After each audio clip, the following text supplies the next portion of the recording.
name is Andrew McKeown BL, and on behalf of Irish Legal News, I'd like to welcome you all to this, our second free webinar. Today is on the issue of data protection in the post-pandemic world, and we're delighted to have a number of panelists today to speak to us on that issue. Just as a starter, I'd like to encourage you all to submit questions through the Q&A button that will be available on your screen. And then at the end of the webinar, we'd be delighted if you could fill out the post-webinar survey that you will automatically be sent. In addition, just if you're interested in tweeting about today's event, if you could tweet with the hashtag ILNwebinar. So our first guest that I'd like to welcome is Simon McGarr, who is a data protection specialist at McGarr Solicitors and the Director of Data Compliance Europe.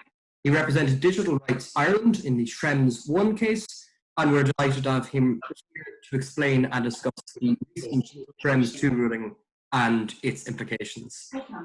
For joining us, Simon.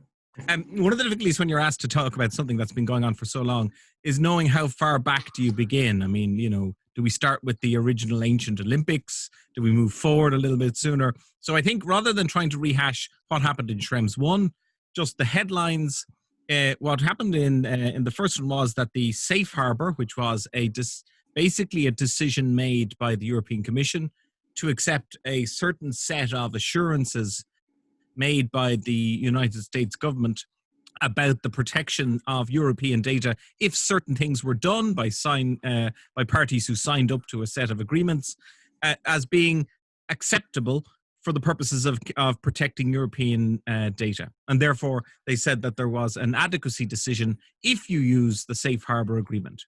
That went in Schrems I to the Court of Justice, who struck it down. It should be perhaps noted that the original request made by the plaintiff in the Schrems I case, Mr. Schrems, was not in relation to the question of whether or not the safe harbour agreement was legitimate. Initially, he was looking for a judicial review of a refusal to consider his claim. But the court, when it gets hold of an important question, doesn't like to let it go. And that's going to be useful for understanding this Schrems II decision, because the court has a set of policy positions, and it's worth thinking about those before we go on. The European Court of Justice has taken up, I think it's fair to say, data protection as one of its signature policy creation methods. It's going to go and set out a framework for data protection which is going to be applied in Europe and which Europe expects to be applied elsewhere using its regulatory soft powers if you want to have access to the easiest trade relationship with the EU. So the court sets out what it is that the Charter says. It interprets the Charter, that the Charter was incorporated into the basic law of the European Union following the Treaty of Lisbon. And the Charter was initially, in the very first of these cases, which I was involved in, the Digital Rights Ireland case, the Commission argued that the Charter should not have the same force of judiciability that the rest of the treaty should have, that it was merely a statement of fond wishes and aspirations. And the Court of Justice completely rejected that idea, making the Charter a critical live document for anybody who's trying to interpret European law or indeed domestic law where it overlaps with European law. So the Schrems was the follow-on from that position. If we are to have human rights at the heart of European law, then obviously it must be actionable. And when the court saw that there was a human rights element to be addressed, it took that opportunity and it moved to say, sorry, we don't think that given the basis of the information that's before the court at the moment, and amongst the other things that was before the court at that time was the entirety of the Snowden archive, which had been released at that time. Given the entirety of what was known to the court, it decided that it wasn't happy to continue to endorse the Commission's view that the transfers were lawful because they were going to be sufficiently protected. So the Data Protection Commission was told to go and investigate this matter. It did. and it brought the case as the plaintiff in the Schrems II case. So Mr. Schrems is not actually the plaintiff this time. It's the Data Protection Commissioner who is or Commission who is the plaintiff in this most recent case. And here the Commission had concerns about the operation of standard contract clauses, which had been the other element that Mr. Schrems had complained about. Of course, since then, they had replaced the safe harbor system with what was known as the Privacy Shield, which you might argue was safe harbor wearing a false mustache, because it was in effect the same kind of agreement. And again, these aren't treaties between the EU and the US. What happens is that the US writes some reassuring letters to the Commission, and the Commission makes its decision based on the information provided to it. But it's a unilateral Commission decision.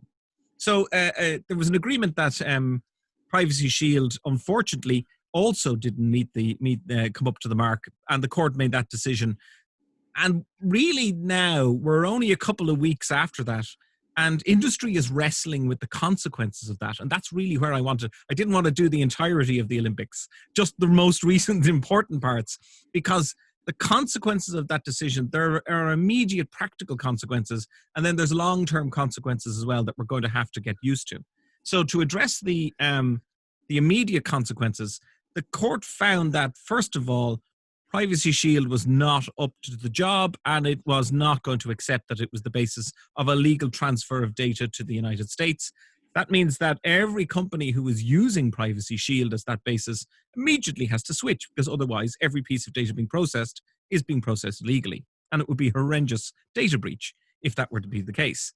So the other thing that it found was a set of standards that need to be applied in relation to some of the other legal bases for transferring data, primarily the standard contractual clauses, which is the major other method by which you can transfer data to the United States, but also is used for transferring data to lots of jurisdictions all around the world, to India for the purposes of offshoring, to Australia, to anywhere else around the world that you might think, well, there isn't an adequacy decision in respect of that country. So there are some countries who are have had their entire system examined by the Commission and who have been found adequate. So that's a list like Japan, Israel, Canada. These are countries where you can say, if I'm sending the data there, it will be safely treated because of the legal framework for that country.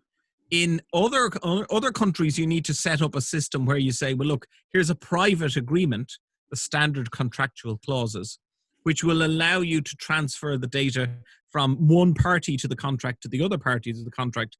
And they both promise to do a set of things. And that set of things is literally published on the European Commission website. You can download the standard contractual clauses. If you mess with them, take bits out, they're no longer standard. So they come as a lump.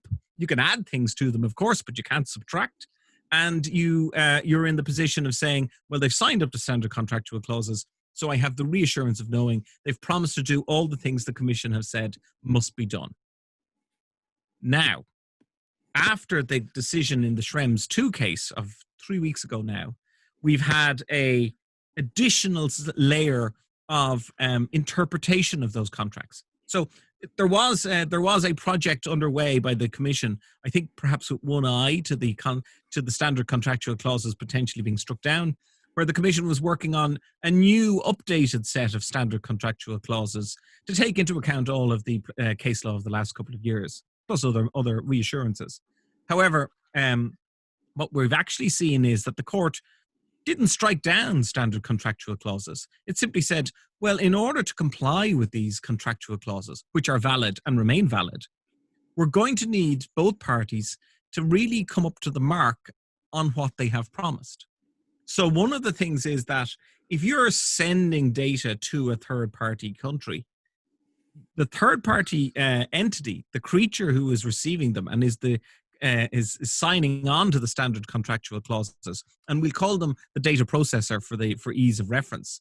The data processor who receives this data in the third country, they have a duty to say, I'm sorry, I've looked at the way that my laws work here in this country, and I see now that I can't actually promise the things that are in the standard contractual clauses because there are laws here which would prevent me from successfully relying on those clauses. Frequently there would be laws that would say, on the grounds of XYZ, we must have access to that data. We're the state, but also there's a gagging clause where you can't tell anybody that this has happened. And in the event of, for example, there's a series of laws around the FISA Act in the United States, which has been specifically examined now twice by the Court of Justice. And the Court of Justice has made it very clear that it thinks that there are certain provisions that are incompatible with a safe transfer of data, and which would render companies who are subject to that act, and that's not all companies in the United States, but companies who are subject to that act, it would render it impossible for them to rely on standard contractual clauses. Now, not only do the recipients have a duty to put their hands up and say, look, we've looked into the matter and it turns out we can't sign the standard contractual clauses because of our local jurisdictional duties. The law that we work under would not allow us to tell you things that when you need to be told in a way which are in the contract. But equally, there's a requirement for the people sending, the data controller, to send the information to the other side. And before you send it, which we'll discuss in a second, before you send it, you're meant to say, look, recipient, here's a set of queries that I really think you ought to answer so that I can do my own analysis of your own domestic legislative framework. And so that once I've analyzed it, I can come to my own independent decision of whether you're okay or not. This is because it's not acceptable, and the court has said this, to rely on the recipient company saying, it's fine, don't worry, you're grand. Both parties are responsible under the standard contractual clauses to do their own independent assessment of that jurisdiction, the recipient jurisdiction, and to decide, yes, this is okay, or no, it isn't. Now, then the question comes, and I said there, the court has said it should happen before it's transferred. And yes, of course, it should happen before it's transferred. But seeing as there were already transfers going on when the decision was made, and although the court was interpreting the terms of the contract as they stood and has not changed the terms of the standard contractual clauses, the consequence is that we now have a bunch of new compliance duties, which we as legal advisors, if I'm wearing my legal advisor hat, or as DPOs, where I'm wearing my DPO hat, I do both, that as a DPO, you have to say to your company, we actually have to go through our data register of processing activities. We have to identify those areas where we are sending data outside of the EU, which hopefully a good ROPA will have already there. And then you look through those and you identify the ones that are sending them to countries that are not already covered by an adequacy decision. And then you find the ones that are covered by Privacy Shield or by standard contractual clauses or binding contractual terms. And you say, I'd better write to these people and do this compliance step immediately. And so one of the things that I was hoping to be able to, and I think we will get to it, is that I would just deal with that question of the practicalities of what it is. I'm looking at this to make sure, yeah, we're doing okay. We're doing the practicalities of what you would need to say. So there are two kinds of creature. There's the creature which up until now was telling you that it was relying upon the Privacy Shield for the purposes of covering transfers between the EU and the US. And that creature needs to be written to and says, I recognize, of course, that you no longer rely on the Privacy Shield. Please tell me what it is that you do rely on now so that I can take the necessary steps to go through the compliance process in respect of that legal basis. That's nice because it's nice and neat. Alternatively, you write to them and you say, hello there, tell me about your jurisdiction. Here are my set of extremely complicated questions, which covers whether or not your jurisdiction is one which I can rely upon for the purposes of sending data using either standard contractual clauses or another transfer method. Now, are these the only transfer methods that are available? No, there are others. The court specifically mentioned them. But you're into I was going to say the long grass, but to be honest, it's more like a bog because they're dangerous at every step. If you, for example, decide you're going to rely on consent, valid legal consent in order to send that data over, you realize that you're now into the thing of proving that it's valid. You now need to demonstrate that it was informed consent. You need to be able to not only tell the people, but show that they understood it before they gave their consent for the transfers that you're doing, the processing that's happening. it's actually very difficult. Now, the gold standard, of course, if you can manage it, because nothing's better than the person saying, yeah, that's exactly what I wanted to happen with my data. Brilliant. It's gone to the United States and it's been processed exactly as I intended and wanted and said I wanted it to be done, and it has. Why would I complain? But the problem is that by and large, that's hard to do. It's difficult to get there. So what we're seeing now is the first wave of questions have gone out, and we're seeing some answers coming back. So, for example, Google has notified its data controllers who are using it as a processor that it's no longer relying upon Privacy Shield, and it has moved to standard contractual clauses. But we haven't yet got the answers back to the questions on, tell us about your standard contractual clauses underlying jurisdiction. We're still waiting for that exciting second step. So we've heard from that. I have seen personally answers from household name companies, which would make your hair stand on end. So I don't think that we're getting necessarily the most considered of opinions at the moment. I've seen one household name company which has come back, and its argument is, well, because it's only been struck down in the EU, but it wasn't struck down in the US, and they still say it's fine. We're still relying on Privacy Shield. Now, that's an unhappy position if you're the person who's relying on them, because they're taking your data, shunting it to the US, and you're responsible for that transfer, not, them as well, but you are primarily responsible as the data controller. So really this is the start of a very significant rearrangement. I mean, personally, it seems to me like the necessary next step that we're going to see is a significant increase in data localization. It just becomes incredibly difficult to transfer data. And so to make it easier, we just won't transfer the data wherever we can avoid it. And so I can expect that we're going to see a large number of announcements over the next 18 months of data centers being opened hither and thither across the EU, not in Britain, of course, but inside the EU. And I saw a data center being announced, 500 million data center announced for TikTok in Ireland only this morning. And I suspect that's the first of many that we're going to see. And there'll probably be additional ones, because data that's currently being stored and processed in the United States using the United States infrastructure, it's likely to be easier from a legal point of view to duplicate that structure than it is to change the underlying jurisdictional controls in the United States. And that's only one of the jurisdictions that we're going to have to look at, and it's the one that all the focus has been on. But of course, there still is a duty to examine India, other states where data is sent, but which are not already the subject of an adequacy decision. Now, I'm mindful that there was 50 minutes, and I think we've managed it.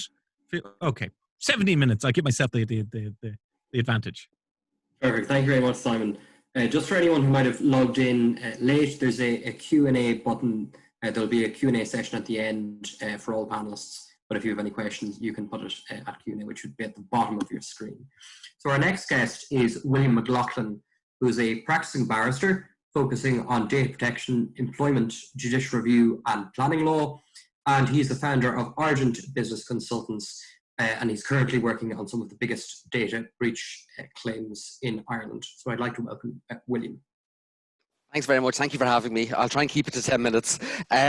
Basically, the big thing, and what Simon's touching on there, I'm not going to go into it, but the Privacy Shield, you hit the nail on the head with it's up to the parties to prove consent, prove effectively that they're complying with GDPR. And as Article 5.2 says, it's up to the data controller to show compliance with Article 5.1, the principles of data protection. Now, from a practical procedural point of view, that's incredibly difficult. From a litigation point of view, when you're the plaintiff, that's fantastic. It kind of pushes a certain amount of onus onto the defendant, the data controller. Now, I'm not saying it's a reverse burden of proof. This hasn't been examined yet before the courts, but I would suggest it actually puts an onus on the defendant, anybody defending against a data protection action or a breach of GDPR, to show compliance. And that's a very difficult thing to do. Especially when it's coming to informed consent. Now, the whole purpose of today was to talk about kind of how GDPR came into effect and nowadays leading into COVID-19. But my biggest take on all this is that since GDPR came into effect, data subjects have become increasingly aware of their rights as data subjects, and not just becoming aware of it, but also taking action. There's more and more complaints to the Data Protection Commission. There's more and more litigation happening before the Circuit Court, because if you're taking a Data Protection action under the Data Protection Act, there's only two venues for you. There's the Circuit Court, the High Court, and even for a very relatively minor breach, it specifically states it has to be the Circuit Court. So there's an issue related to costs as well in that. The reason why I'm saying it's becoming more, the data subjects have become more and more learned, for want of a better phrase, because they're more and more vocal about it. You'll see a lot more complaints in the media about it. You'll see a lot more complaints to the Data Protection Commission. And it's not just in terms of civil complaints. As we know, the Data Protection Commissioner can investigate civil complaints, but they can also investigate criminal complaints and prosecute in the district court and in the civil court for criminal breaches of Data Protection Act. And this area hasn't really been dealt with under the Data Protection Act 2018, because in my view, there's a bit of a gap here, that if you have a Data Protection Commissioner investigating criminal aspects of Data Protection Act, we'll say hypothetically, you work for a company and you, for whatever reason, decide to take medical files and hand them out in O'Connell Street, left, right and centre. Now, we can all agree that's an egregious breach of data protection. And you would fully be prosecuted for that, and you'd probably be prosecuted in the district court or circuit court. Here's the thing. If somebody helped you with that, well, we're getting into inchoate offences, such as accomplice, conspiracy, and the Data Protection Act is silent on all that. And normally, traditionally, anything to do with inchoate offences is the DPP or the Gardaí, the director of, sorry, the only people who can prosecute for the only people who can investigate the Gardaí for inchoate offences, and the only people who can prosecute are the DPP. Whereas with the Data Protection Act, if you do it on your own and you breach it yourself, you can be prosecuted under the Data Protection Act by Data Protection Commissioner. But anybody who helps you, well, could they be prosecuted under the Data Protection Act, or are they prosecuted by the Gardaí? Or sorry, DPP, and investigated by the Gardaí? There's this whole area that we just simply don't know, and it's a bit of a mess at the moment. Now, that is one of the big areas that people, I'm finding through anecdotal evidence, where people coming to me looking for advice, and there's an element of criminality here. They're fully entitled to make a criminal complaint if they wish. However, from a legal perspective, I normally deal with data protection actions. And there's and for those of you who don't know, data protection action is effectively a action for some sort of remedy, usually damages, maybe even injunctive relief to prevent any further breaches of GDPR. So the plaintiff is looking for something in response to a data breach of some description or some illegal or unauthorized processing of personal data. Now, this also raises a big thing, because if you're on the defense side of a data protection action, generally speaking, this is a huge generalization, there is an onus under Data Protection Act GDPR to actually notify data subjects of a data breach. You have to. And the criteria by Data Protection Commission is if there is a if there's a high risk to the rights and freedoms of data subjects. So you have to, otherwise it's an offence. But one second, if you as a defendant, for want of a better phrase, or you as somebody who could be open to criminal investigation for breach of Data Protection Act, if you're forced or compelled by legislation to actually inform the data subject, or even the alleged victim in this case, is that not a breach to right to privacy, not to incriminate yourself, your right to silence? These are other areas where it's bleeding in to constitutional human rights, not just of data subjects, but on the flip side of data controllers and data processors. And again, this area hasn't been investigated. In fact, there's been very little review or peer review on this area. There's been very little judicial notice of it. And I think that's an area where it's going to be developing. Hold on a second. If I have to inform the data subject that I've effectively committed a breach of the Data Protection Act and I could be open to criminal investigation or prosecution, isn't that a breach of my right to privacy? Sorry, right to silence. So that whole area is going to be developed. Not only do you see more and more complaints to the Data Protection Commissioner, in my view, and this is again my interpretation, I see this whole area blowing up into new personal injuries. And I've been saying this for years, that you're going to see ads on telly or on a billboard somewhere, especially I think in the UK it's already happening. You know, did Facebook breach your data? Call my toll-free number now, no win, no fee. That's where it's all going. The reason being is, look at this from a solicitor's perspective. If you're going to a solicitor and you've got notification from a data controller going, hello, I have this letter. It says that my rights, my data breach notification, it said they had a data breach. Here's what happened. And you give this to a solicitor. Well, That's the evidence. That's the proofs they need. Did you have a data breach? Yes, I was told I had a data breach. What's the damage? Well, I'm upset, I'm distressed. Whatever is on the letter can, be the proofs required. So there's a huge element of, from a solicitor's point of view, it's, and again, I'm using this very loosely, so this is my interpretation, but from a solicitor's point of view, there is a huge area there, a possible new revenue stream without as much work as an atypical personal injury case, without as much expert reports, without as much paperwork to go through. Now, again, I did say that was a generalization. The reason I'm saying this is because from a data perspective, litigation, data protection action litigation, the damages involved, and this is where people sometimes ask me, hold on a second, I didn't really have any damages involved. Well, if you know damages, that's fine, you don't have a case. But GDPR and Data Protection Act specifies that your damages are now both material and non-material damages. Now, before GDPR and Data Protection Act, under the old 1988-2003 Data Protection Act, you had to prove material damage, in other words, some form of tangible, quantifiable damage that you could actually point to, you could calculate, or you could get an expert report saying this is the damage cause. So it had to be something. Now there's loads of case law on that, and there is a few dissenting views that regardless of whether or not you had non-material damage or upset, distress, you should be entitled to something in the old legislation, and I'd be of the view that you are. However, under the new legislation, GDPR and Data Protection Act 2018, you're entitled to material and non-material damage. So you're entitled to recover for pain, suffering, distress. And what you'll find is, and this is in practice, and it's anecdotal, it's just my interpretation of what's happening, is that when somebody has a massive data breach and they write out to people, a lot of people look at this and say, you've written out to me and I'm looking at it, and they will take obviously what's on the letter, but they'll take the whole principle of the matter and they'll look at, well, do I like this company or not? Do I want to have a go with them or not? And there's a lot of that coming into effect. For example, one of the very first data breaches in Ireland was Harvey Norman. It happened, I think, a few days after GDPR came into effect. It was at the end of May 2018, and it was reported in the papers, but they handled it perfectly. When it happened, I don't know, this is from what I read in the paper, it was reported in the Irish Times and the Independent and Irish Evening Herald, that when it happened, they actually took a proactive response, contacted people directly and said, look, we had a data breach, we're dealing with this. This is what happened. This is how we're going to prevent it occurring again. This is the likelihood of damage to you. This is what we're going to do to help resolve it. And according to from what I'm aware of, there was no legal action taken. Again, this is just what I'm aware of. From what I read the papers, it was handled perfectly. It was a very good proactive response. Whereas if you look at some of the other big data breaches that have happened, we'll say one that happened September, August last year, where somebody left a laptop out to the public, it was stolen, it had access loads of files on it. A lot of people aren't too happy with the fact that their personal data was on a laptop in public that was stolen.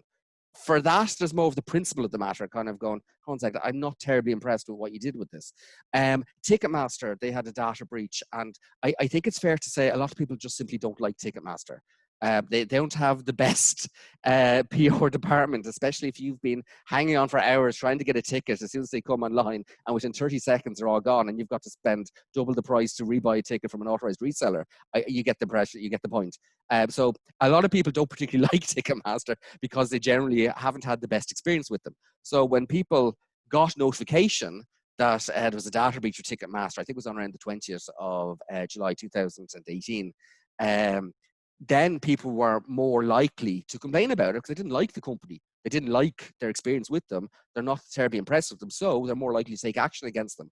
And you'll find this as breaches go ahead. How organizations deal with them is a big thing. If they take a proactive response, they're less likely to get people annoyed or angry about it. And to the PR publicity of the company, if they're going to like the company, they're not going to be as angry and upset. They're less likely to take action against them. One of the big ones at the moment that was reported in the papers of the last few weeks was EBS. They basically wrote to around 16,000 customers saying, we had a mistake, and that's the phrase used, on your mortgage. We reported you to the Irish Credit Bureau as being in arrears when you weren't. Sorry. but that was it. They didn't really go into much more detail. So there's been a lot of things in the papers about that. The same with the public service cards. You've probably seen the big hokey cokey with the service cards where we're processing your data in accordance with GDPR. Biometric data, we're not. They keep doing this, changing their policy back and forth. There's data protection action starting on that. But the point being is if organizations deal with them properly, take a proactive response and effectively deal with it from a PR perspective and help customers or help clients get through it, they're less likely than not to actually be the subject of data protection action. So point to the moral of the story is to work with people through the data breach to take it.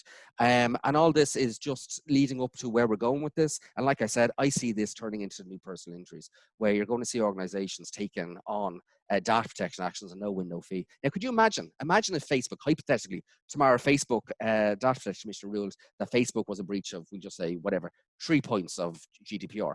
All of a sudden, every solicitor in this country is going to be looking at it going, oh, how can I do that? It's a ruling. It's already been ruled by Data Protection Commissioner. They're not appealing it. Therefore, it's already been decided. We're just going for damages. So that's the point of this. Thank you very much for having me. That's great. Thanks very much, William. Our next guest is Paul Tweed, who is one of Ireland's most prominent defamation lawyers. He's well known for representing A-list celebrities, politicians, newspapers, and publishers. He's a partner at Gately Tweed, and his recent call for greater regulation of the social media giants was featured in the Irish Times. We're very pleased to have him today to discuss that in a little bit more detail. Thanks, Paul. I think you're still on mute. Is that us now? Yeah, that's perfect. Thanks. Better. Apologies. Thank you, Andrew. So look, I'm not going to try to go into the law too much here. Simon and William have done a first-class job there and are able to express and articulate the law far more effectively than I can. I'm just going to concentrate, if I may, on my practical experience in trying to deal with the social media giants in terms of data protection and also privacy and defamation, which tend to overlap in my world. I mean, just to give you one example of that, 10 years ago, if a child's photograph was published online or by one of the national newspapers, we would tend to bring a privacy case. Now, the much more effective means of doing it is to bring a breach of data case. In other words, concentrate on a misuse of the child's data that's formatted in the photograph that's taken. And we have found this to be very, very effective indeed, and much more efficient in terms of getting the offender to either take down the photograph, agree to pixelate, and more importantly, undertake not to republish in the future. Over the past number of weeks, I have been attempting to engage with both the Irish and the British governments to try and see if we can get some form of government action to regulate Facebook, Twitter, Google, and the others, and to try and make them accountable in the same way that the traditional media is accountable. One of the first lines of defense we get from Facebook, if we're writing to them, is they immediately try to hide behind the e-commerce directive, which was brought into force years before the current situation of dominance by Facebook and Google in the global world.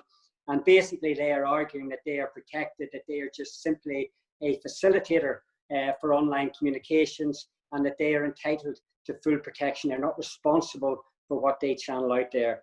They also bring out their long used and established argument that they are merely a platform rather than a publisher. And they say that, we're different from the mainstream media. You can't touch us. We're just there. People use us as a means of disseminating whatever material information they want to send out there. Yet, Facebook in particular are taking all the advertising from the mainstream media. They are taking their investigation reports that the traditional media are having to pay journalists to investigate. They're not paying for it. They're getting all the benefits, and yet they're not responsible. They say, I disagree with that, needless to say, but they're not responsible under the defamation laws that apply to the newspapers in this country and elsewhere. It's a ridiculous situation.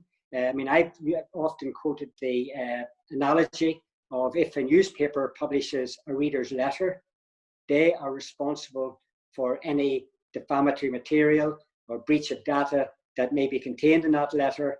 So what is the difference between a posting on Facebook or a tweet compared to that reader's letter? And why should Facebook, Google et al. Not be accountable in the same way? Likewise, the social media giants are not accountable to the Press Council in Ireland, and there is no similar regulatory body in England, such as IPSO or Ofcom.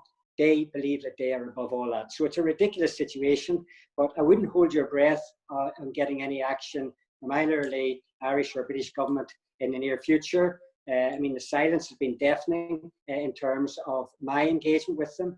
As to say it has been disappointing would be probably one of the greatest understatements that I've ever come out with, and I've come out with many. And so it's a problem that we're faced with. Now, so far as the protection of users' data is concerned, quite interesting, in 2018, there was an immediate run for cover by Facebook, where they shifted all their African and other non-European data out to what they perceive to be the safe haven of the United States. I've convinced myself it's nothing to do with the fact that we happened to be on the attack against them for clients from the likes of Zambia, Djibouti, Egypt, and Algeria. And I'm sure it was a pure coincidence that they decided to make a jump over the Atlantic just at that particular time. But this is a common problem that we are facing. You know, if we are dealing with the Irish Independent, the Irish Times, Sunday Times, any of the traditional media, you know, they will engage with us. They're not a pushover. They will decide whether or not to hold their ground, but they will know that they are accountable under the law.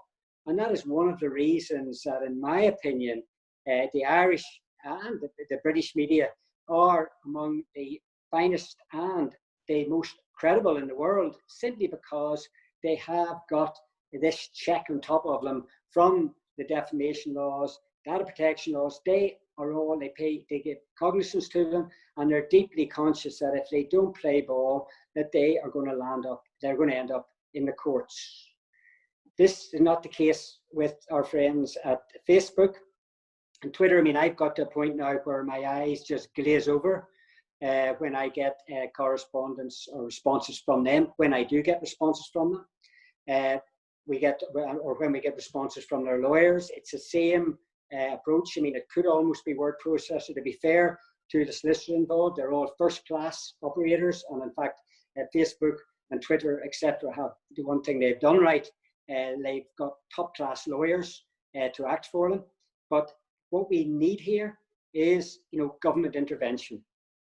We, at the moment, and I was just, for the purpose of this webinar, I was just refreshing my mind on the sort of penalty that the data commissioner can impose. GDPR sets fines of up to 10 million euros, or in the case of an undertaking or corporation, up to 2% of its global turnover.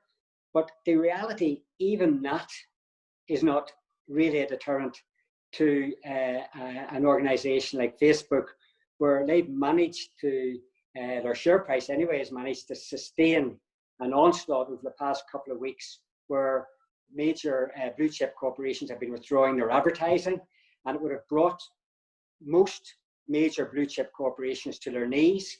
But surprise, surprise, their share price, because of the vast wealth of these companies, their share price has remained largely unaffected. So therefore, like the fines that have been imposed by the data commissioner to date, and you know, and this is right across the board, this is not directed just at Ireland, I mean England as well, but you know, even the fine of 500,000 imposed after the Cambridge Analytica scandal, you know, that sounds like a lot. It's nothing, absolutely nothing to Facebook. and the subsequent fine of $1 million that the Italian authorities imposed. Again, absolutely nothing, no deterrent whatsoever. And while 2% of turnover, if it was ever imposed, might make them think twice, the reality is they are adopting a policy right across the board, whether they're facing a data breach, whether they're facing a potential libel, whether they're facing a breach of privacy. They will look for whatever protection they can get in legislation that's already there, or alternatively, they will look for loopholes in the law to protect themselves. And most normal people, the ordinary man in the street, cannot afford, even if he does understand his rights, cannot afford to take them on. And this is something that is obviously known to these giants. At the other side of the coin, the Irish government, understandably, do not want to offend major employers, companies that are, as I understand the position, although I still need to be convinced, are bringing significant revenue into this country. They do not want to scare them away. Again, I can understand that. I can also understand that Facebook, Twitter, and Google are also a source of good. They provide a fantastic service for many people, particularly in the lockdown situation we're in. They've been an absolute godsend, and we've got to acknowledge that fact. But the same point that I have made over the last 4 decades in relation to the traditional media applies equally to social media, where if they are not accountable, if they're not properly regulated, their credibility goes down the tube. They are encouraging and allowing all sorts of harm, not only to people, not only to their reputations, but to a scenario where society takes on a new norm, whereby they're not in a position where they can trust what they are reading or seeing on social media. Furthermore, against that background, what is happening to our data? I mean, recently a client approached me, and I must say I'm quite thick. I mean, my 12-year-old knows far more about what goes on social media than I can ever hope to know. But whenever you agree to cookies, for instance, it's quite alarming if you really analyze and understand what you're agreeing to in terms of the extraction of your data. I mean, there are dozens of aspects of data that, by your consent in accepting cookies, sorry, maybe cookie is a better word, is being extracted from you. Now, somebody with my limited intellect can't fully understand it, but one of my clients is much more experienced, an expert in these fields, and he was absolutely horrified when he drilled in to see what Google and the likes are able to extract by consent. I mean, whenever somebody asks me to accept cookies, I mean, for years I've just been going yes, just for the sake of getting that banner off my screen so that I can get in quickly to whatever I want to access. But in doing that, I am actually giving away a significant amount of my personal rights, which are gone. That's it. You know, they're finished once you've done that. The other aspect, and the much more serious aspect, which I think will have to be addressed, and my great concern again, is that when you hear, whether it is the Data Commissioner's Office, which we've got here, or whether it is government, that there's a great line that they all come out with. They're running a consultation period. They are, if you have any issues that you're putting, we're going to put that out to consultation. Now that to me is the land that time forgot. This situation is so urgent. It is not, we don't have the luxury of it. We raised an issue with the office there quite recently for school, where there was a situation of under 16-year-olds exchanging data on Instagram, I think it was. And, you know, there were issues that my lawyers raised that, you know, I would have thought would have been jumped on immediately. But what the net result of our complaints, both to Facebook and to the Commissioner's Office, has been, look, we're putting that out to consultation. That's something that, you know, we're looking at, something that we will be coming back on in due course. In my world, you do not have the luxury of time. I mean, I always sort of think the quaint days of the 1980s and 1990s where we had 9-to-5 jobs. I just didn't realize I was living in those days. I mean, we're living in an era where a minute is the equivalent of the old day. And all these things are happening while government are, clicking their heels, while they are consulting, while they are considering how to reform the situation while not offending or coming up against those giants, that only are now maybe half a dozen of them, that are effectively have a major control on the economy and the administration of the system, and more importantly, have got a massive influence on elections and the status and standard and standing of governments worldwide. I don't expect to see anything happening anytime soon. So where are we? Where are we left? Obviously, I don't envisage the job of the Irish Data Commissioner. To be fair to her, it's certainly one job I won't be applying for anytime soon.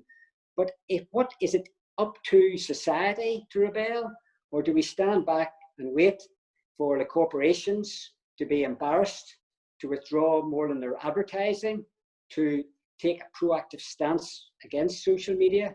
Or is it up to individual lawyers who have to basically take a stand on behalf of clients who have got the guts and determination to see things through against an opposition that have got a bottomless financial purse to be able to see off even the most aggressive and the most wealthy of plaintiffs? It is a problem of our times. I personally don't have answers for it, but I'm certainly going to do my utmost to find them.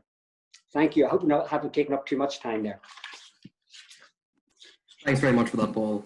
Our final panelist is Olga Cronin, who is the Policy Officer on the Shared Information Rights Programme of the ICCL, which is the Irish Council for Civil Liberties, and the International Network of Civil Liberties Organisations.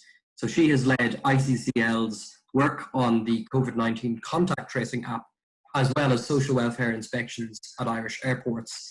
And so she'll be speaking to us today on the Irish government's data protection record. You're very welcome, Olga. Thanks, Andrew. Hello, everyone, and thank you very much to everyone at Irish Legal News for having me here today. So in terms of the Irish government's record when it comes to data protection, I would like to talk about 2 or 3 specific things. The HSE app, the public services card, and if we have time, the recent and as yet unresolved controversy surrounding the gathering of data by social welfare inspectors at the airports and ports. In terms of the HSE app, so the state's plans to launch this app first emerged via media reports in March. We knew that it was going to be a Bluetooth-based voluntary app. But not long after, a group of data protection and legal experts, including the Irish Council for Civil Liberties and Digital Rights Ireland, met to discuss this. Our initial concerns were several-fold. At that point, it was unknown what the app would be specifically used for, what data would be collected, how it would be stored, with whom it would be shared, how long it would be in existence, and if it would be at all repurposed for any other purpose down the line. There was also no evidence to show that such apps were an effective means to curb the transmission of COVID-19.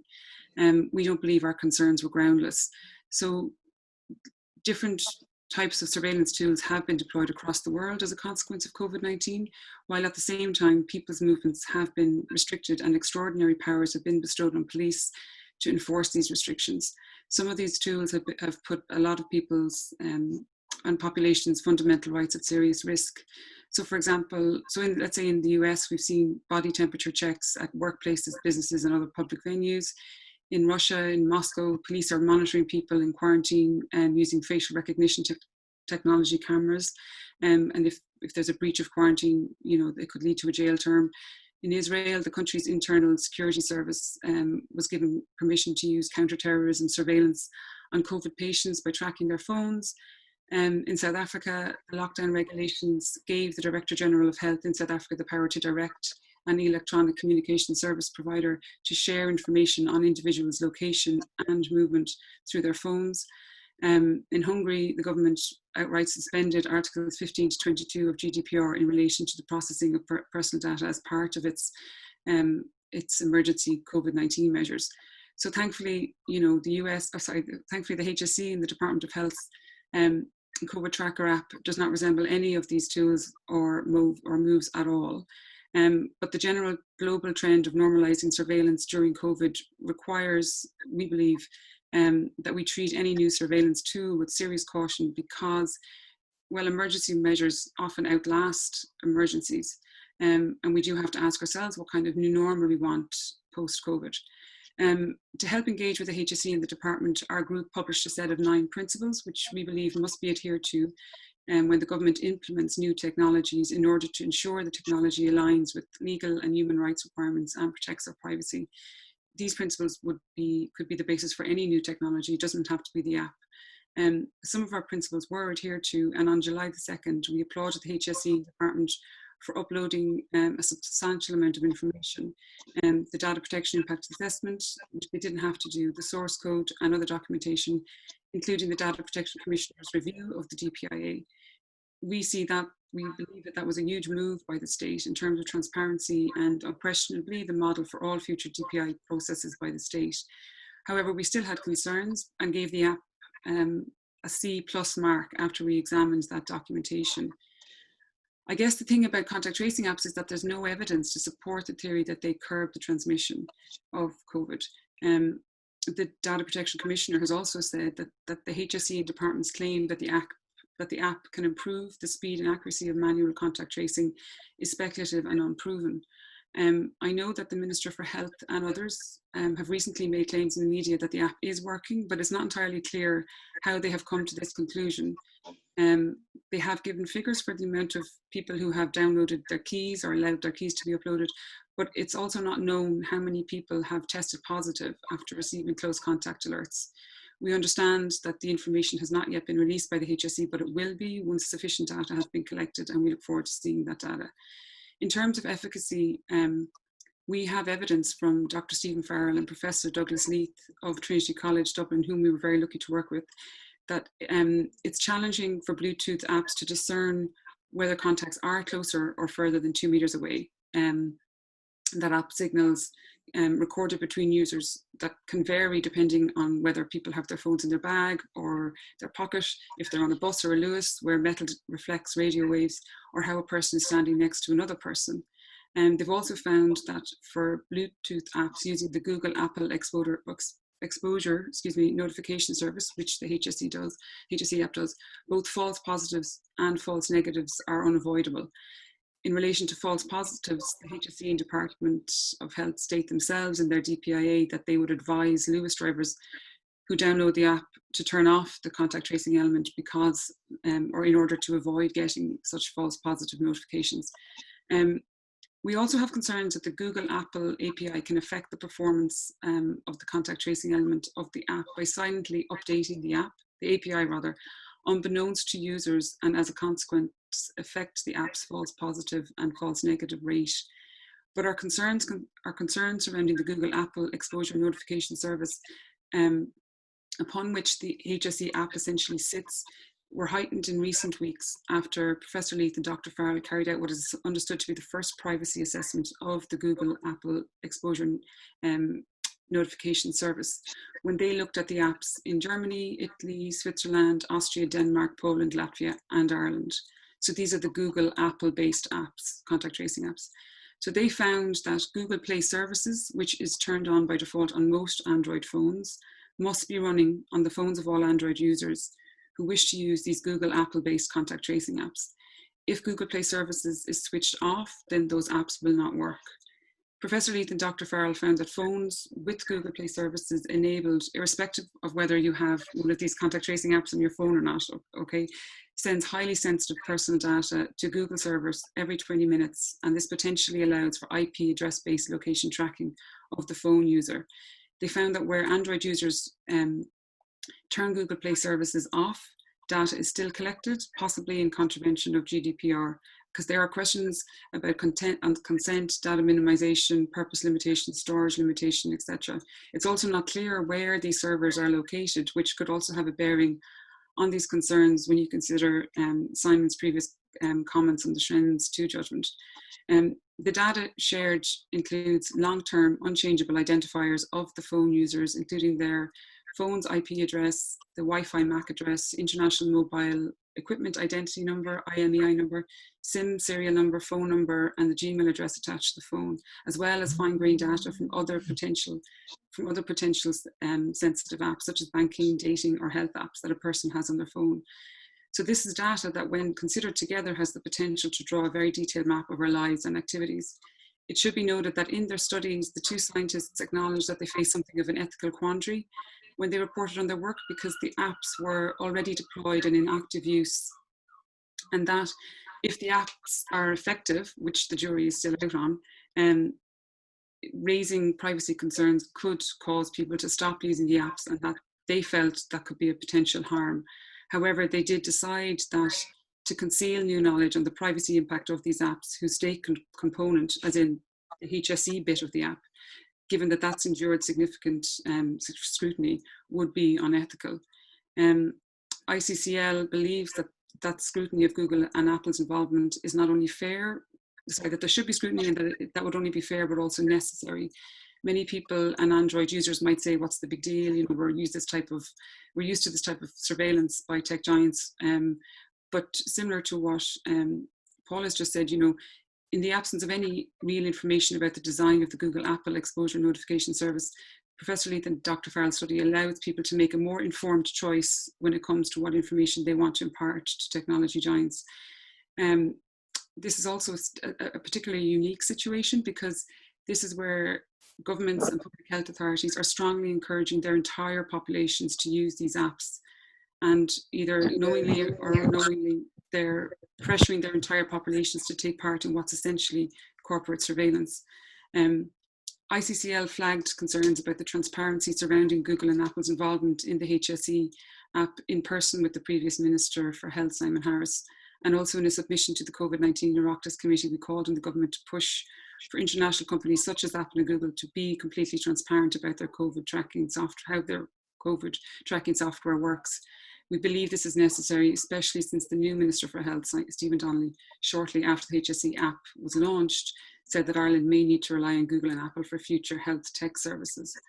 In terms of the public services card, if anyone really wishes to kind of get into the weeds of the problems with this public services card, there are two documents really worth reading. They are the Data Protection Commissioner's report on the card, which was published last year, and a letter about the card, which the UN Special Rapporteur on Extreme Poverty and Human Rights, Philip Alston, wrote to the Irish government earlier this year. The first document, the DPC report, made 3 findings, and they were that, 1, bodies other than the Department of Employment and Social Protection cannot insist that a person who does not already hold a public services card must obtain one.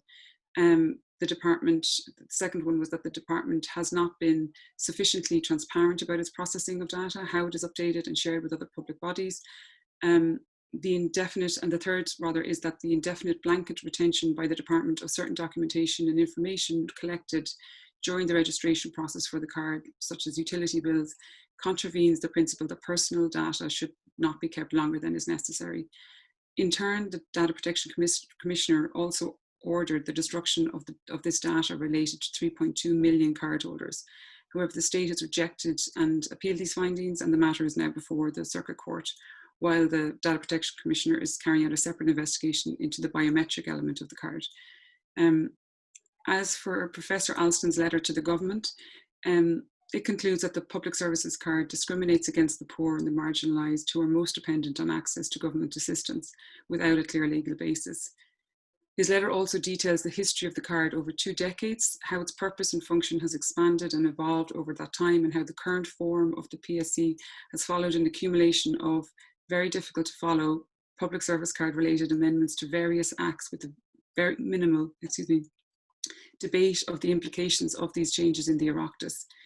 In the Data Protection Commissioner's report, for example, it noted that during its 2-year investigation of the card, the department published for the first time an informal consolidation of the social welfare legislation that underpins the safe registration process and the public services card. And that document runs to some 561 pages with 2,410 footnotes relating to amendments and substitutions. Concerns about these very cumbersome and confusing legal changes were specifically raised by ICCL and Digital Rights Ireland during a meeting about the public services card in a joint Oireachtas committee meeting back in February 2018. So following the changing nature of the public services card is no easy task, but I'll try to be concise. The birth, because it really, the following kind of timeline, if you like, really shows how mission creep really has affected the public services card, and also it also speaks to the most recent debacle in our airports and ports. So the birth of the public services card really stretches back to 1996, when there were moves to digitise the welfare system. The then social services card was a plastic card with a magnetic strip and a signature strip. In 1998, the Social Welfare Act introduced a public service card, singular, which had some details physically inscribed and on others electronically coded. During a debate about this bill, the then Minister for Social, Community and Family Affairs, Dermot Ahern, Fianna Fáil, specifically said that the PSC singular is not and will not operate as an identity card. In 2007, an important change was made through the Social Welfare and Pensions Act 2007, without meaningful legislative or public debate. Section 263 of the Social Welfare Consolidation Act 2005 was amended to allow the Minister to include a photo and the signature of the cardholder on the physical public services card, and to include this information, as well as additional information such as all former surnames of the cardholder's mother on the card electronically. In December 2009, the Department of Social Protection entered into a contract with a supplier at a fixed price of 19.7 million plus VAT to produce 3 million cards by the end of 2013. So in 2010, the Social Welfare and Pensions Act 2010 allowed for more info to be inscribed on the card physically and electronically. The 2010 Act also changed the name of the card to the Public Services Card, plural. Production of the card was really then kind of delayed until the second half of 2011, when it began to be rolled out on a phased basis. Events such as the recession, the Troika loans, and the emphasis on austerity gave the PSC a new energy, if you like. Following the election of a new government in early 2011, and the then newly appointed Minister for Social Protection, Joan Burton, presented the Department for Social Protection Fraud Initiative 2011 to 2013. This included plans to enhance the technical and audit capacity of the department, including the rollout of the new public services card, and increase the number of social welfare inspectors on the ground, which again harks back to the most recent events. It also mentioned that the PSC would incorporate identification features, including a biometric photograph and signature, thus making it harder for people to use false identities. By the end of 2011, there was around 4,000 public service cards produced in Ireland. By the end of 2012, there was around 7,000. In April 2012, the Social Welfare and Pensions Bill was introduced, and during a debate on that bill, the then Minister for Social Protection, again, Joan Burton, announced that she would be proposing a change in the law. She told the Dáil on April 18th that welfare fraud was a serious crime. And she said that under the existing legislative provisions, there is no mandatory requirement for a person to allow for his or her photograph and signature to be captured and reproduced in electronic format for purposes of a PPSN allocation, public services card, and claims for social welfare benefits. She went on to say, I will be proposing a change to provide for the introduction of a new condition for any new claim for social welfare payment, that the claimant must satisfy the department as to his or her identity, including allowing for electronic capture of photograph and signature. In the very next breath, again, just harking back to most recent events, she said, I am also strengthening the powers of social welfare inspectors to make inquiries in various circumstances at ports and airports. On April 25th, while the bill was at the committee stage in the Dáil, the Minister introduced a range of amendments to the bill, totaling 23 pages. And they included provisions related to the public services card. At the time, Fianna Fáil TD Sean Fleming actually complained at the outset of the debate that he and his Dáil colleagues only received the amendments at midnight the previous night, and other TDs also complained. The bill was passed the following day, on April 26th, and it included several amendments regarding the public services card and identity authentication in terms of receiving social welfare payments. In June 2012, the public services card began to be rolled out on a nationwide basis, and by the end of 2012, there were 100,000 people had completed the safe registration process necessary for getting a card. In the department's 2013 annual report, it announced it used facial image matching software to help detect and deter duplicate registrations. In its 2014 annual report, it clarified that this software had been in use since March 2013, and it explained that this facial image matching software carries out a search of a person's captured photograph against existing photographs on the department's database to ensure that the person isn't already registered for a PSC using a different PPS number. 2013 was also the year that the government broadened the scope of the public services card beyond the Department of Employment and Social Protection. 2 years later, in 2015, it launched mygov.id.ie, which allowed people to register for access to their department and other government online services, including an appointment to register for a PSC. And by the end of 2015, there were 1.7 million public services cards in circulation. In September 2016, the Office of the Comptroller and Auditor General released its annual report for 2015 and said the PSC project failed to develop a business case when government took steps in 2004 and 2005 to roll it out. So essentially the CNAG was saying that there was no proper cost-benefit analysis, including savings expected from reducing identity fraud via the card. The CNAG also reported at that time that expenditure on the project was higher than planned. In 2016, this is when the public services card became necessary for all first-time passport applicants under the age of 18 who were resident or are resident in Ireland to have a public services card, and it became a requirement for all applicants for a certificate of naturalisation aged 18 or over to have a card. Then in 2017, the Minister for Social Protection, Leo Varadkar, launched mygov.id and encouraged people to get a public services card, since he said it was becoming ever more important as over time many government services in Ireland will require you to hold a public services card. And then in May 2017, it was confirmed that anyone applying for a passport or driving licence in the future would need a public services card. In May 2017, the Road Safety Authority also announced that from June 1st, theory test candidates would need a public services card to book the theory test. So in August 2017, things began to change because stories started to emerge about difficulties that people encountered while assessing welfare benefits and services related to the public services card. For example, Elaine Edwards, then in the Irish Times, wrote about a woman in her 70s whose non-contributory pension had been stopped after she refused to register for the public services card. The department owed her 13,000 euros but refused to pay her, even though she offered to identify herself by other means.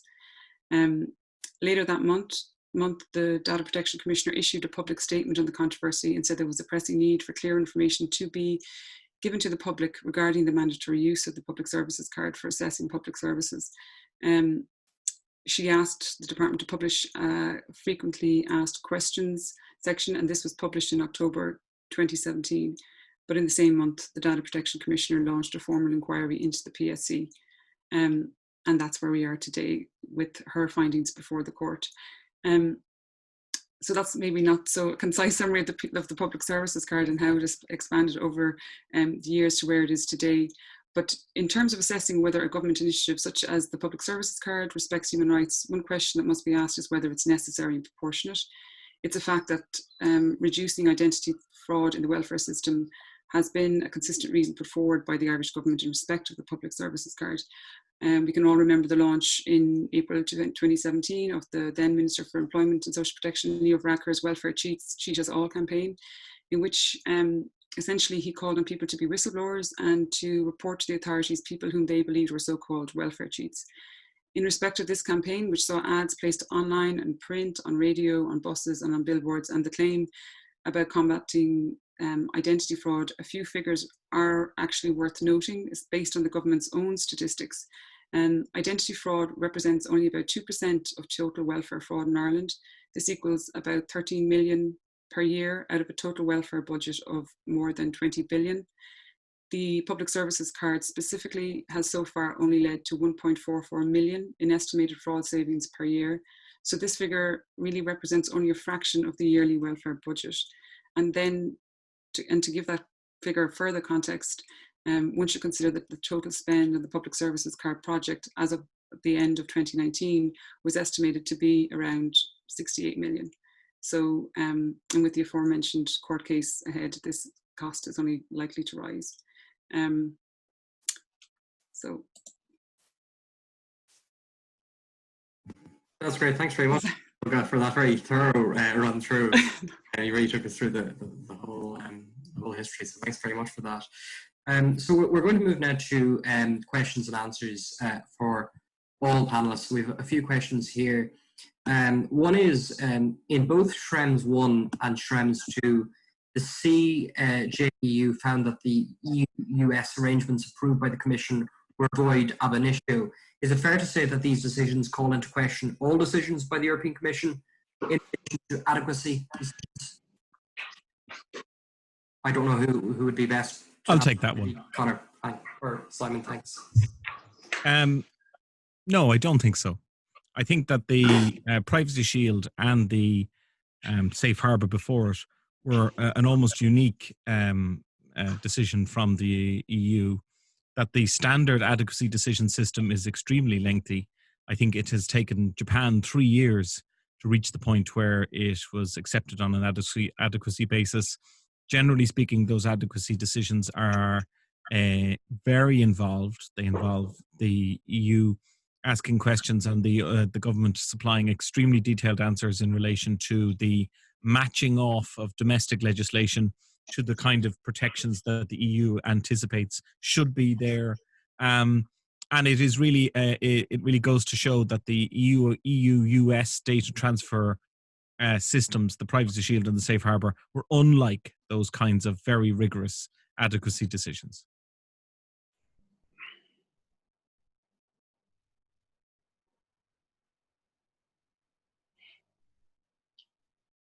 Apologies, it's muted. And there's a question that William has noted on the chat that he would like to answer, which is, should a controller ask processors about data transfers undertaken by sub-processors? Now I'm doing it.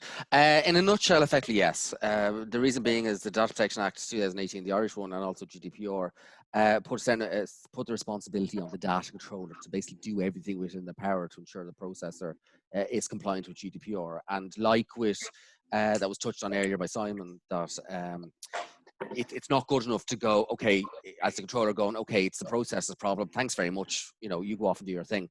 There is a certain amount of due diligence involved, and as part of that due diligence, you would look as to, okay, well, what exactly are you, as a sub-processor, acting on my behalf as a controller, what exactly are you doing with the data? What are you putting in place? What safeguards are in place?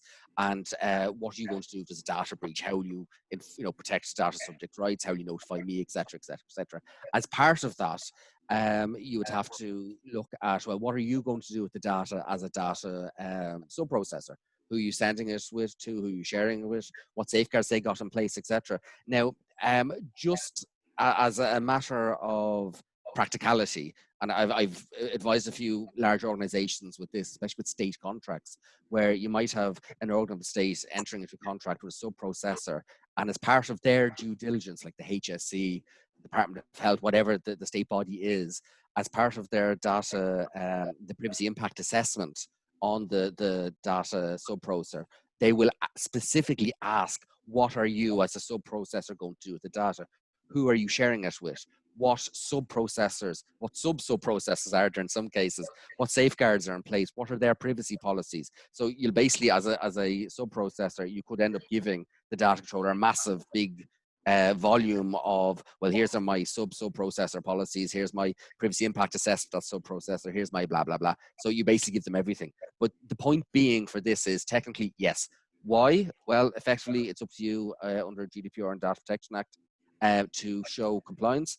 It puts an onus on you as a controller for the acts or negligence of a sub-processor or processor under circumstances, and it's up to you to prove compliance with the principles of data protection, as well as those applying to the sub-processor under Article 5.2. Perfect. Thanks very much, William. A question that might be best for Paul to answer, because it's about the social media giant TikTok, which is that Donald Trump has proposed banning TikTok from the United States because of data protection and privacy concerns. So do you think that's a legitimate concern, and is that a reasonable response? Well, firstly, I couldn't believe my luck when I heard that TikTok were coming to Ireland. I mean, I've already got a great cottage industry with Facebook and Twitter and the others, so great news for the legal profession. But I think, at the end of the day, all these organisations are the same. We've got to try and manage a scenario where they really all are in the same boat. They're all coming from the same place, and they will all do what they can. One, to gather as much data as they possibly can achieve legally or whatever. And secondly, to avoid responsibility as much as they possibly can. The fact that TikTok have decided to headquarter themselves or their data in Ireland means at least that they're submitting to Irish and also obviously European data privacy and defamation laws. So I think that's good news. As far as President Trump's input on it, I mean, I don't know, that was his opinion a couple of days ago. We need to just check it's still the same opinion today, so I wouldn't be putting maybe too much in store at that end.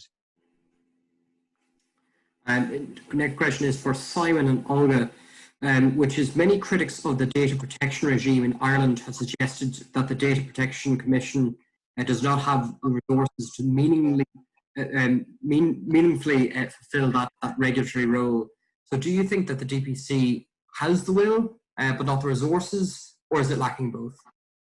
Well, it doesn't matter if it has the will if it doesn't have the resources. And we know that it doesn't even have the resources it thinks it ought to have, whether those are sufficient on a global scale.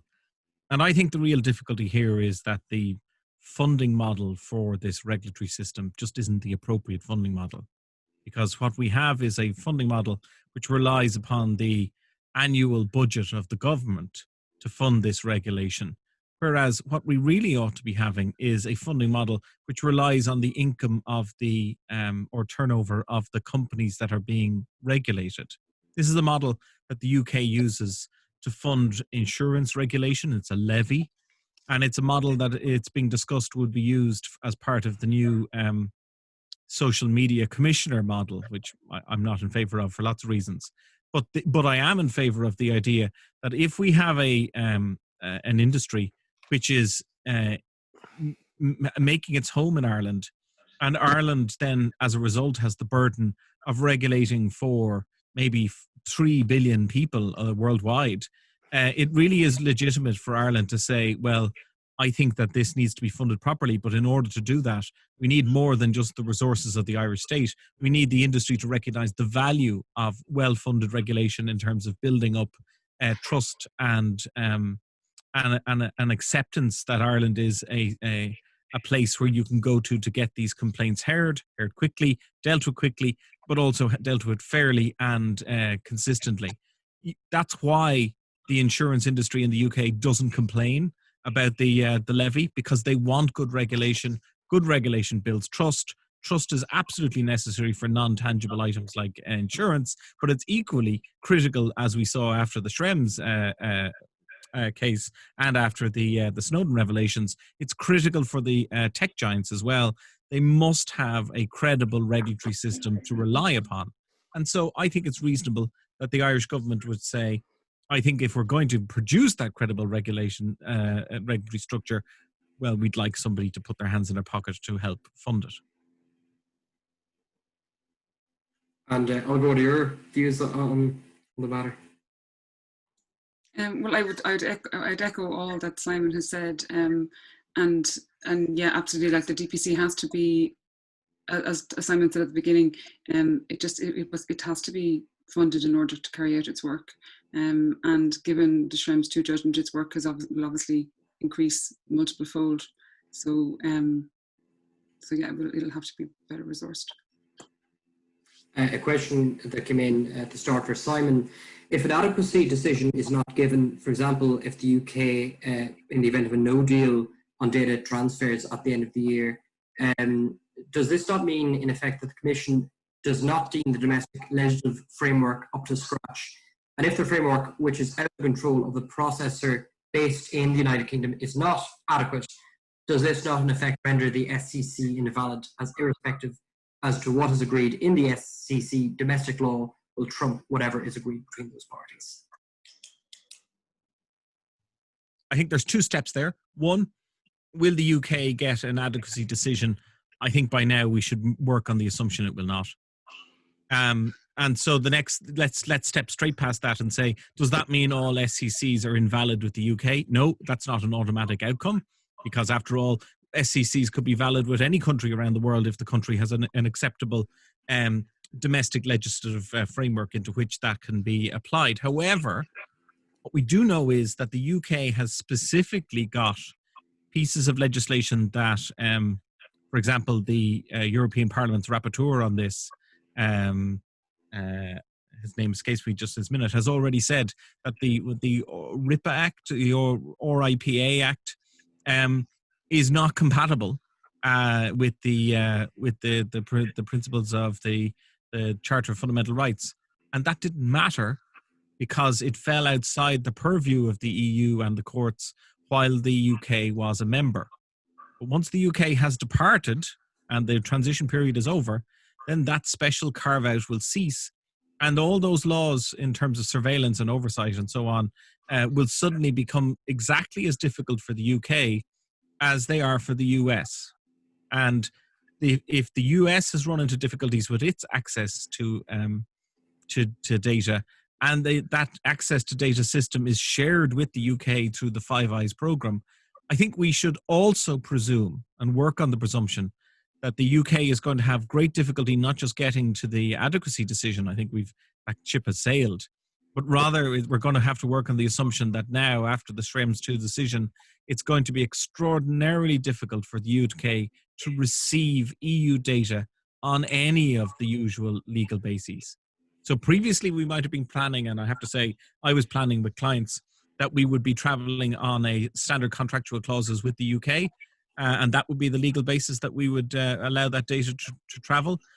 Now, it's very difficult to see how that's going to be at least reliably going to go ahead. And so I would say that if everybody is looking at their data transfers, which they're going to have to do as part of the Schrems II compliance step, one of the things to do is to recognize if we have transfers going to the UK, we have to prepare for the day where those transfers either do not happen anymore and we move, or in the alternative that we have made sure that we have some legal basis for them on the presumption that there isn't going to be a decision that standard contractual clauses can apply. Thanks very much, Simon. William, a question has come in for you about the position if someone takes payment from your account without your consent. I want you to comment on that. Well, generally taking money from bank accounts without consent is a bad thing. So generally, yes. However, I'm assuming it's not just a case of somebody wandering in and taking money out of a bank account. I'm assuming it's some sort of direct debit or mandate or something like that. Generally speaking, it just purely on the facts, if someone was to waltz in or set up a standing order direct debit without your consent, take money out of your account, yes, that is a breach of GDPR. It would be a breach of GDPR if there was a direct debit standing order mandate in place and you redacted it. Well, arguably, yes, there is. Now, would you go after them via GDPR? Well, there'd be an easier way of doing that by going to the bank, direct debit instructions. Central bank has got laws in place for banking regulations, relation to direct debit mandates, all that type of stuff. So I wouldn't go legal on that unless I exhausted everything with my bank first. In relation to direct debit mandates, standing order mandates, all that type of stuff. But then if for whatever reason that was not resolved by the bank, you've got the option of going to the financial regulator, but you've also got the option of going to the Data Protection Commission, or if you want to, although I wouldn't recommend it, initiating legal proceedings for a data protection action. Depending on the facts of the case would depend on how serious it is and your level of your quantum of damages. Because not only if somebody takes money out of your account, not only would you have, I'm assuming, the non-material damage of the stress, hassle, annoyance of it all, we've also got material damage. Well, how much was taken? 200 quid. Well, there's 200 quid's material damage. So yes, in a nutshell, yes, you have a data protection action there, but it mightn't be the best way of going around it. It would be better off resolving it probably through the current banking legislation, direct debit mandate, that type of thing. And then as a last resort, you could look at going to the Financial Ombudsman or Data Protection Commissioner. And this actually raised an interesting point. I've been in cases where you go to Financial Ombudsman and they go, oh, it's a Data Protection Commissioner's issue. You go to Data Protection Commission and they go, oh, it's the Financial Ombudsman. So you could, this actually touches upon a really interesting area of law where you actually fall between the gaps of the two commissioners and you have to take legal action. So, you know, depending on the case, it could result in you falling outside of both of them. But I think in this particular case, specifically with direct debit or standing orders, Financial Ombudsman probably the best to sort of take the data protection action. And William, in the last 3 years that have passed since the implementation of the GDPR, what are the major gaps that have appeared, and do you expect that in the next few years we're going to see any major revisions to sort of deal with those gaps? I mean, perhaps even what you've mentioned there, falling between the gaps between commissioners, might be part of that. Yeah, I think there's going to be a huge problem with as soon as you get into data protection issues on current causes of action, it's a mess. I've been before the Workplace Relations Commission, which, as you know, is all employment matters, and they deal with obviously like constructive dismissal, unfair dismissal, that type of thing. Now, as part of, we'll say, bullying, harassment in the workplace, as part of events leading up to a constructive or unfair dismissal, you would invariably get into, well, what happened in the workplace? Was there an investigation of some description? And as part of that investigation in the workplace, on second, you're processing an employee's personal data. Therefore, all these data protection issues apply, data protection policies, GDPR, et cetera, et cetera. Now, in my experience, and this is my experience, it's not case law, my experience is that the WRC accepts that non-compliance with data protection policies in the workplace is not technically a GDPR issue for the workplace relations, but they do accept it's relevant in events leading up to an unfair dismissal or constructive dismissal, and also relevant as to whether or not a grievance procedure or disciplinary procedure was followed due process. In other words, if you breach GDPR in the investigation process or disciplinary process, well, then they weren't done in accordance with due process, and therefore the dismissal is an unfair dismissal is unfair. So that's one area. Second area is PIs. You know, if there's a public injuries case, private injuries case, personal injuries case, sorry, there's so many things going on. Personal injuries case, we'll say slip and fall in Tesco's, hypothetically, okay? Well, obviously Tesco's or whatever company it is going to investigate. There's going to have some sort of investigation. They're going to check on site with staff who is doing it. So there's an issue between employer staff, data protection, between the organization and the customer, data protection concerns. They're going to have to investigate, use CCTV footage. And this is where it gets really interesting. And this is the area that isn't litigated at the moment. What happens when you send that information to your solicitor? Wait, hold on a second. Are we getting into solicitors now? Follow the chain of evidence. Follow the chain of data protection. And this is the key thing with data protection actions. As far as I'm concerned, they're equivalent to evidence in criminal cases. Where did it come from? What did you do with it? Who did you share it with? And your lawful basis for doing it. Follow the chain.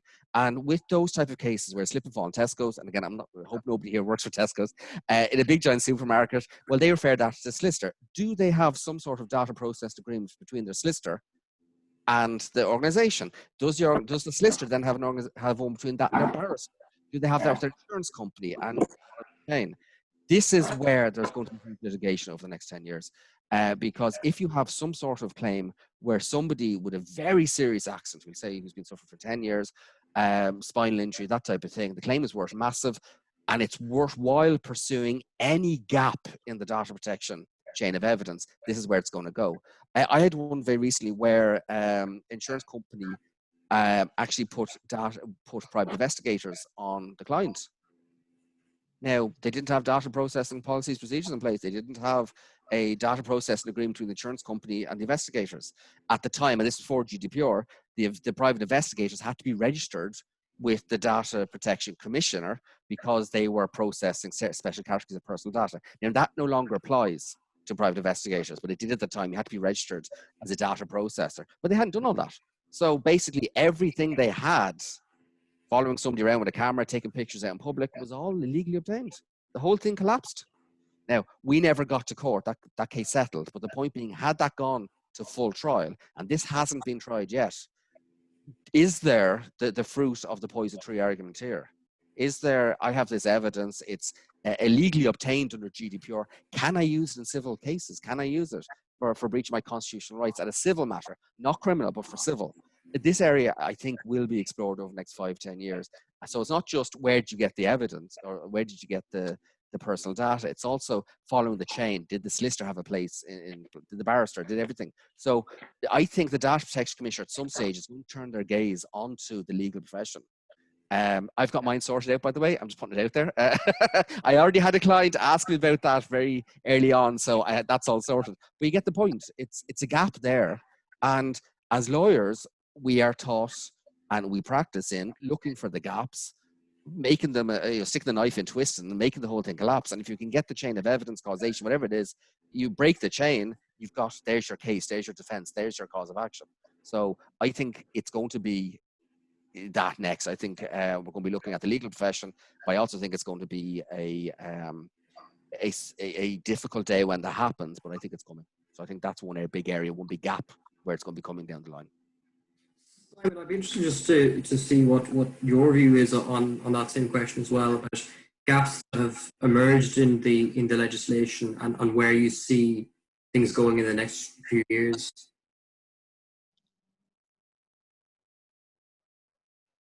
I think you should think about the Data Protection Commission as an and, not an or. So if it is the case that the client is taking action before the courts, that isn't to say that it preempts the DPC doing an investigation in relation to a data protection angle in that action. I was listening to William. One of the things that I remember saying to a client once was that he had spent the best ever €6.35 of his life when, as a result of a well-timed and well-placed data subject access request, a €295,000 case settled, because it turned out that the other side had been keeping very assiduous records of exactly what it is had happened to the person in their workplace, sufficient that it was enough to end the case, and they weren't necessarily at idem with the defense that had been produced. One of the interesting things is that your data protection request can go in directly to a party while you're dealing with the represented body on the other side. So, for example, you are obliged in respect of litigation to deal with your opposite number as a solicitor when the person is represented, and that's appropriate and correct. But that solicitor will not have instructions necessarily in relation to a data protection issue, which is a separate matter. And so, therefore, you can find yourself dealing with the solicitor on one hand, who is running litigation, and a data protection officer, or indeed not a data protection officer, but just a person who's been given the job inside the organization. And frequently the left hand does not know what the right hand is doing. And you can find, if ever there are gaps, that's one of the most interesting places for gaps to appear in litigation, because you can find that the two stories told internally and externally may not necessarily overlap 100%. So, I mean, I certainly have seen litigation being determined by data protection issues. Whether or not they've been determined on the data protection point is really secondary. It's that the usage and awareness of that data protection element has made all the difference in relation to very significant litigation that I've been involved in. So, I mean, yes, that definitely is the case. Are there gaps?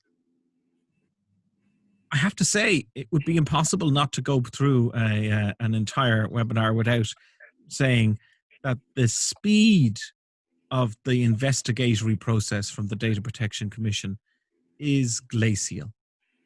You can put in the complaint and you can wait, and you can keep waiting. I had a complaint go in, and I think it was 3 years before it was finally dealt with. Another one I think was even longer, if memory serves. But there are others that are longer again, I know of. There's almost a running total now as to who's going to have the longest. This is really, I feel, in relation to, if we look at the United Nations, the United Nations Human Rights Commission has produced a document, and one of the documents that it will produce, one of the basis on which it will accept complaints, is that previously it was considered that you had to go to every one of the levels of a domestic system before you were out, but you had to exhaust your options. Now they will accept that you've exhausted your options if it's already taken you up to 3 years to go through the first option.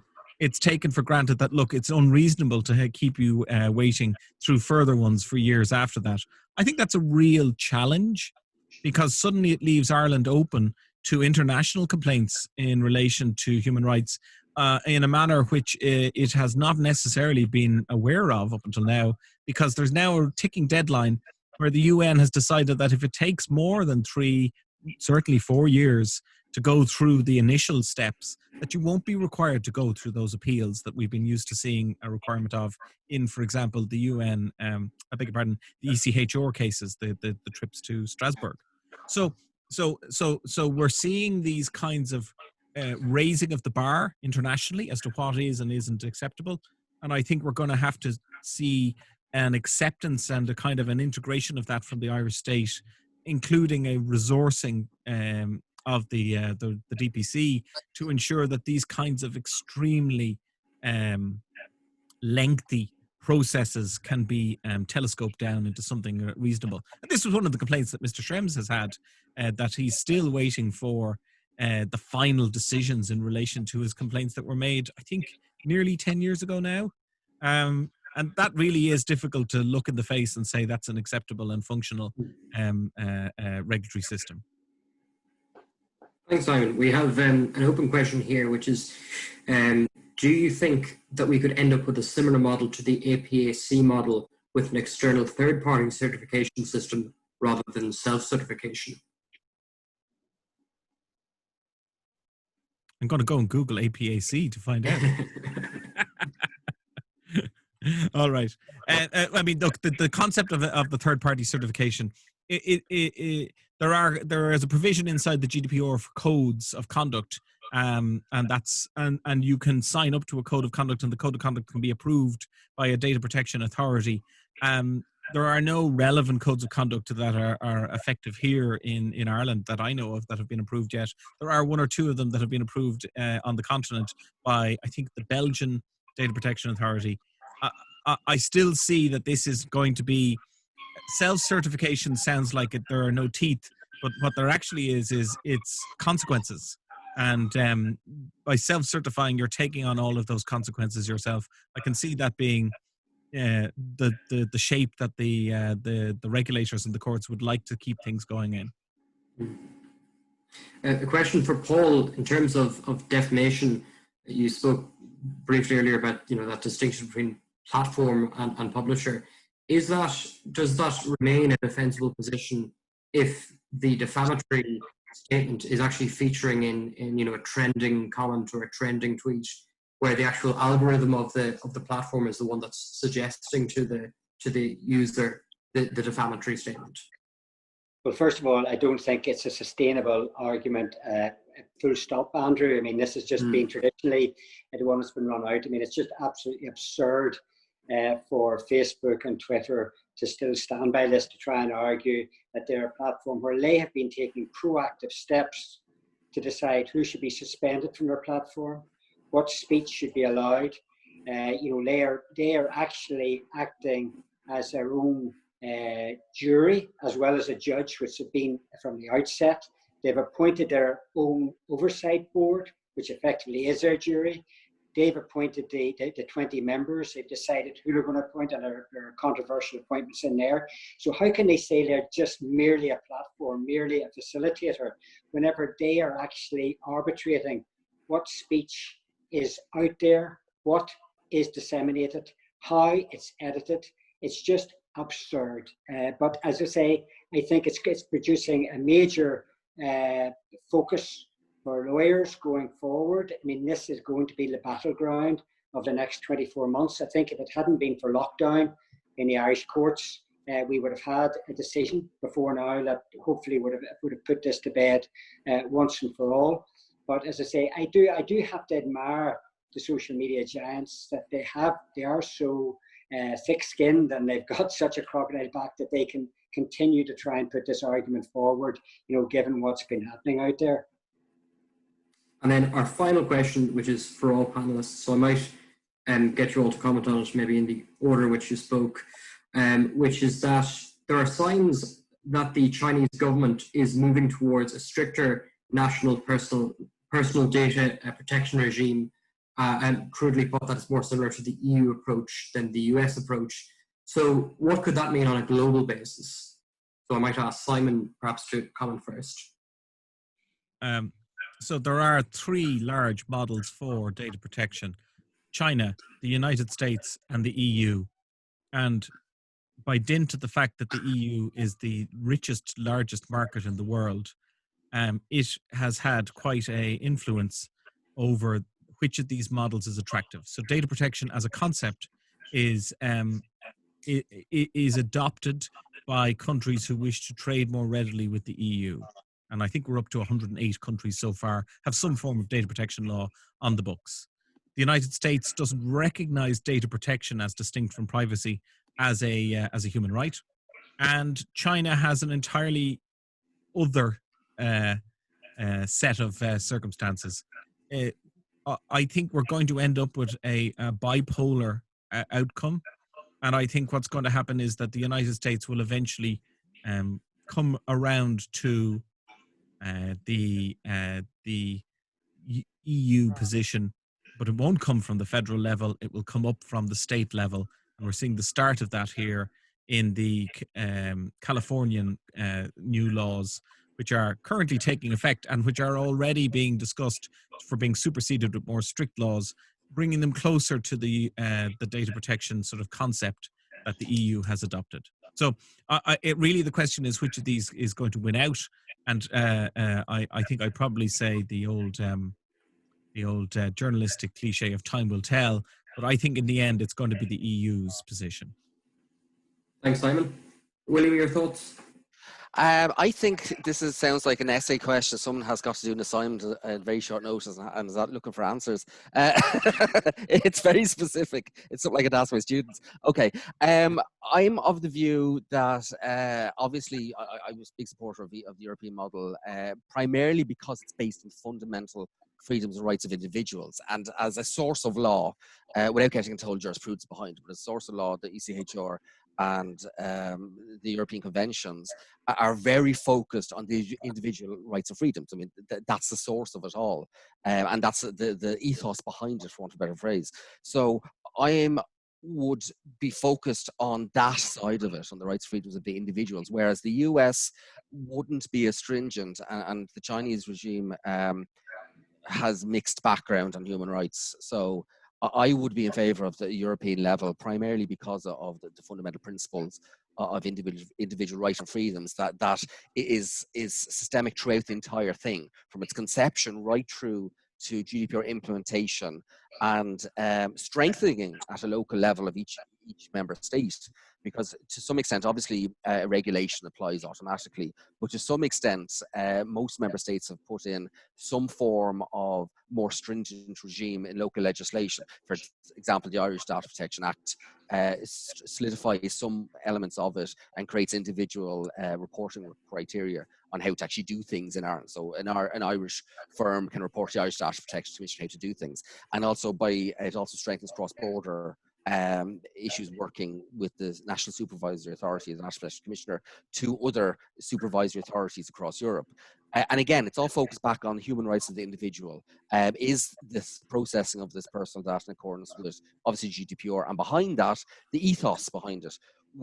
I see this kind of going into kind of similar to the financial model where you comply or explain, where for whatever reason you're not complying, you have to explain it to the regulators or the commissioner's satisfaction. And if they're satisfied with that, well, that's fine. If not, well, then you could be looking at a prosecution or action of some description. Again, I'm of the European model simply because it's more fundamental and focused on European individual human rights. Then we'll say these are two models. Perfect. Thanks, William. Hope that answers the essay question. Paul, do you have any particular thoughts? Well, I think data legislation is becoming more and more a political weapon, for control. I don't see any prospect of a common international policy.